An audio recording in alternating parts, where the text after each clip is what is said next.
Պարոն Մխիթարյան, ուզում եմ որպես փաստաբան անդրադառնալ Գյումրու քաղաքապետարանի շուրջ ամբողջ իրադարձությանը, ձեզ իրավական երկրորդ ընթացը թե չէ, եւ դուք ասում եք հաստատ այնտեղ ասել եք, որ փաստաբանից ավելի բաց ասեք, թիրախավորված եք դուք։ Տեսեք, այդ օրվա հետ կապված իմ համար ամենայն անկեղծությամբ չասեմ զարմանալի էր, բայց աբսուրդի ժանից էր, երբ որ օրինակ կար որոշում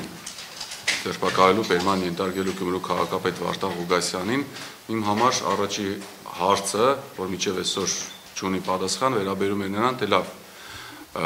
ինչի ծանուցում տեղի չի ունեցել, ինչի Գյումրու քաղաքապետ Վարդան Ղուգասյանին չէին հրավիրել։ Ուրիշ բան ասեմ, ինչի էր այդ օրը այդքան շատ ոստիկանական մեծ թվով մեքենաներ եւ չասեմ զորք, բայց չափից ավել քանակ ոստիկաններ էին, եթե ճիշտ եմ հիշում, նաեւ ԱԱՑ-ից ունենք բավականին մեծ թվով անձինք, այս ամենը ավելի շատ վերաբերում էր, չեմ ուզում ասել շոու, բայց կարծես ինչ-որ բեմականացում լիներ, որովհետեւ այդ ամենը տեղի չէր ունենա, եթե Գյումրու քաղաքապետին կանչեին, այսինքն այս ամեն ինչը հնարավոր էր անել առանց աղմուկի, բայց իշխանությունները, ինչպես հասկացանք, ընտրել էին երկրորդ տարբերակը, որովհետև նաև ունենք ձերբակալվածներ Գյումրու ավականու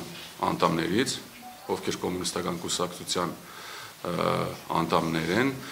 դրա համար ես ավելի շատ հակված եմ մտածելու, կարծելու, որ այս ամենը ուղղված էր խնդիրը մասսայական դարձնելու ու ամենազարմանալին ու աբսուրդը իմ համար հենց առաջին իսկ պահից, քանի որ ես էլ նաև փաստաբան եմ 2018 թվականից զբաղվում եմ փաստաբանությամբ, նաև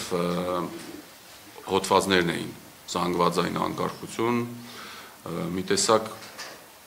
ես առնվազն այդ ամբողջ ընթացքում հասկանալով նաև թե ինչ է նշանակում զանգվածային անկարգությունը, նմանատիպ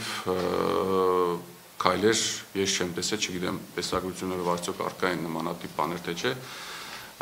բայց ամեն դեպքում վստահ եմ արտարտ դատարանը այս ամենի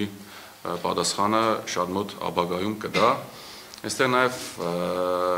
կուզենամ անդրադառնալ այն հարցին, թե իրականում ընդհանրապես կապ չունի ունակ անձամբ իմ կալանավորումը, դեպս չգիտեմ գտնվեցի արտիքը ԿՀ-ում 28 օր, գտնվելու էի 60 օր, թե չգիտեմ 15 օր կամ 8 ամիս, այստեղ հարցերն է, որ օրվա իշխանությունները ըստիս փորձում են նման ճանապարհով մարդկանց վախեցնել, նման քեյսերով, խնդիրներով մարդկանց վախեցնել, որովից է գործողություն չանել ու նաև իմ փաստաբանության մասով չեմ էլ ասում, որը աբսուրդի ժանրից էր, բայց նաև խոսքի ազատությունը, հավաքների ազատությունը, որը նախատեսված է ՀՀ սահմանադրությամբ մեր օրենքներով, ամբողջովին կարծես պայթեց։ Սուրճ տպավորություն է, որ մենք այլևս, եթե ինչ-որ մի բան խոսես, եթե ինչ-որ մի բան ասես, դա քո վրա կարող է շատ թանկ արժանալ, դա կարող է հասնել նրան, որ դու կալանավորվես ու գտնվես քո ընտանիքից, ընկերներից շրջապատից հեռու, էլ չեմ ասում, օրինակ իմ մասով ասեմ, ես ունեի շատ փաստաբանական գործեր, որոնց մասով շուրջ 30 օր ես չեմ կարողացել զբաղվել այդ մարդկանց գործերով, պաշտպանել իրենց իրավունքները։ Այլ հարցեր։